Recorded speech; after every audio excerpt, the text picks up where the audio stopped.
Pahayag 16 Part 2, ika-6 at ika-7 mangkok ng puot ng Diyos, at ibinuhos ng ika-6 na anghel ang laman ng dala niyang mangkok sa malaking ilog Eufrates.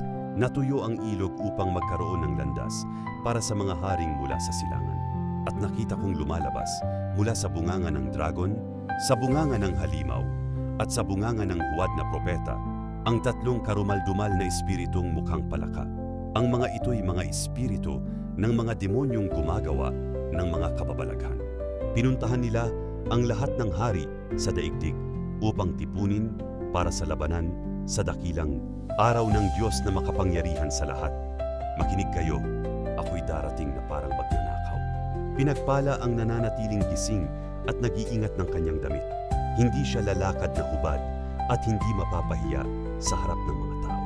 At ang mga hari ay tinipon ng mga espiritu sa lugar na tinatawag sa wikang Hebreo na Armageddon. Pagkatapos nito, ibinuhos ng ika-7 anghel ang laman ng hawak niyang mangkok sa himpapawid. At may nagsalita ng malakas mula sa tronong nasa templo. Naganap na, kumidlat, kumulog, at lumindol ng napakalakas. Ito ang pinakamalakas na lindol mula pa ng likhain ng tao dito sa lupa. Nahati sa 3 bahagi ang malaking lungsod at nawasak ang lahat ng lungsod sa buong daigdig.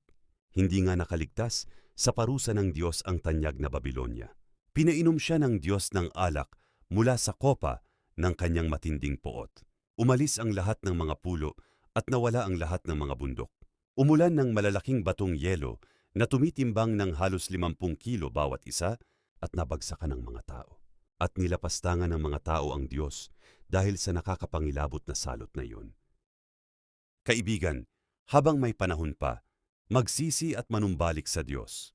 Tanggapin si Jesus bilang iyong Panginoon at sariling tagapagligtas, sapagkat siya lamang ang daan, katotohanan at buhay. Kung pinagpala ka ng mensaheng ito, paki-like, comment, share, follow, at subscribe upang mas marami pang tao ang maabot ng salita ng Diyos. Pagpalain kayo ng Panginoon.